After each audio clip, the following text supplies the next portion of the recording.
In the grand tapestry of history, certain figures shine so brightly that their names echo across the centuries. They are more than rulers, more than monarchs. They become legends. Elizabeth Tudor was one such figure. Born into a maelstrom of political intrigue, she rose from uncertain beginnings to become one of England's most celebrated and enigmatic monarchs. Her reign would be marked by courage, wisdom, and the flowering of an age that bears her name, the Elizabethan Era. In a time when women were expected to remain in the shadows, Elizabeth stepped boldly into the light. She defied conventions. She defied expectations. She defied the very fate that seemed determined to keep her from the throne. This is the story of a woman who became a queen, and a queen who became a legend. This is the story of Queen Elizabeth I, the Virgin Queen. It was a September morning in 1533 when the bells of Greenwich Palace rang out to announce the birth of a child. But instead of the much-anticipated male heir, a daughter had been born to King Henry VIII and his second wife, Anne Boleyn. They named her Elizabeth. To many, her birth was a bitter disappointment. Her father, desperate for a son, had risked everything to marry Anne Boleyn, severing ties with the Catholic Church and plunging England into religious upheaval. Now, it seemed, his great gamble had failed. Yet, from the very beginning, Elizabeth possessed an indomitable spirit.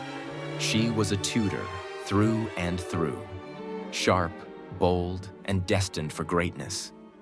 Though few could see it then, the girl in the cradle would one day command the loyalty of a nation and the admiration of the world. Tragedy struck early in Elizabeth's life. When she was not yet 3 years old, her mother, Anne Boleyn, was accused of treason and executed at the Tower of London. The fall of Anne Boleyn cast a long shadow over Elizabeth's future. Stripped of her title as princess, declared illegitimate, she found herself on the margins of power. Yet even as a child, Elizabeth displayed a keen intellect and an unshakable resolve. She observed the dangers of court life with sharp eyes. She understood that in the treacherous world of Tudor politics, knowledge was survival. While others saw a discarded princess, Elizabeth quietly prepared herself for the battles ahead. Elizabeth's mind was her greatest weapon. Under the guidance of exceptional tutors, she mastered Latin, Greek, French, and Italian. She devoured books on history, philosophy, and theology. Her intellect dazzled those around her. Even her harshest critics could not deny her brilliance.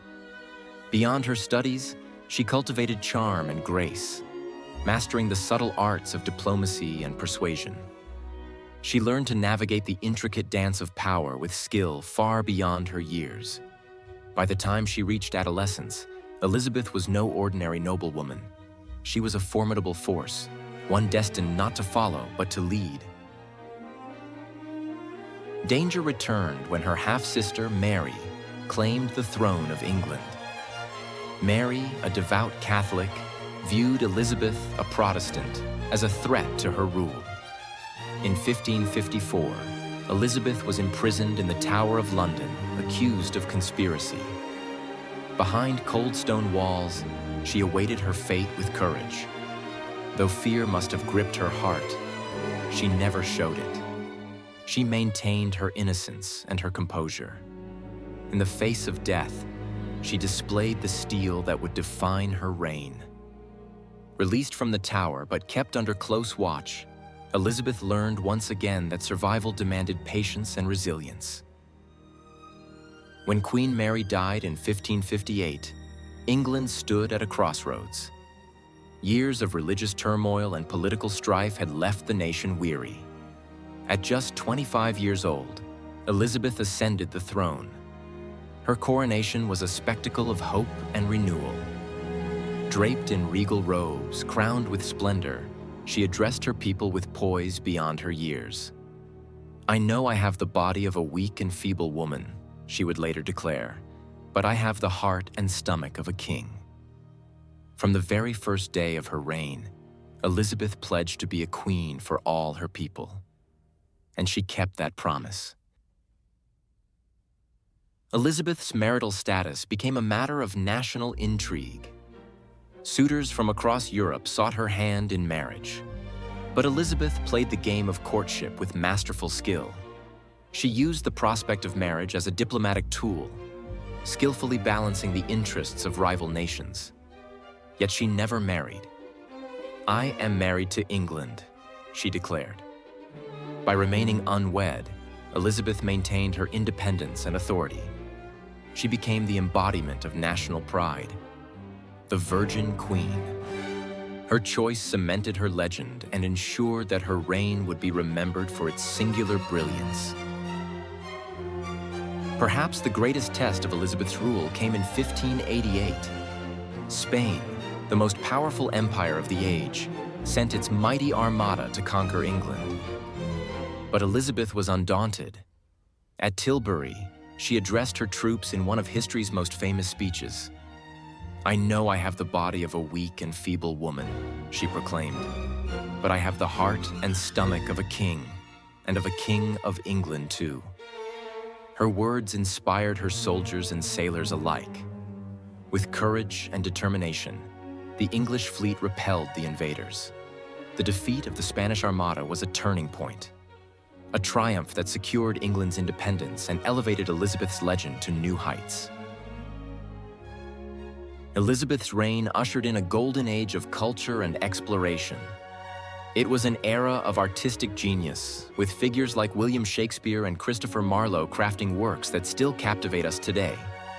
Explorers such as Sir Francis Drake and Sir Walter Raleigh ventured into uncharted waters, expanding England's horizons. Elizabeth encouraged discovery, celebrated achievement, and fostered a spirit of national pride. Under her guidance, England flourished, growing not only in power but in culture and imagination. Despite her public triumphs, Elizabeth's personal life was marked by sorrow. She suffered the loss of close friends and trusted advisors. The execution of her cousin, Mary, Queen of Scots, weighed heavily on her heart. Her relationship with Robert Dudley, the Earl of Leicester, was a source of both comfort and pain. Though deeply bonded, their love remained unfulfilled, sacrificed to the demands of the crown. Elizabeth bore these burdens with quiet strength, never allowing her personal grief to overshadow her duty. She stood alone, but she stood proud. As the years wore on, Elizabeth aged with dignity. She witnessed the passing of her trusted advisors and the fading of the bright lights of her court. Yet she remained resolute, continuing to rule with wisdom and grace. In 1603, after 44 remarkable years on the throne, Elizabeth's reign came to an end. She died peacefully at Richmond Palace, her legacy firmly secured. Queen Elizabeth I left behind more than a kingdom. She left an idea, a vision of what a ruler could be. She proved that leadership is not defined by gender, but by courage, wisdom, and a steadfast heart. Her reign transformed England from a troubled realm into a flourishing power. Her name became synonymous with an age of brilliance. Today, centuries later, Elizabeth's spirit continues to inspire. Her story reminds us that even in the face of overwhelming odds, one person, with resolve and vision, can change the course of history. She was the Virgin Queen. She was Elizabeth. She was England.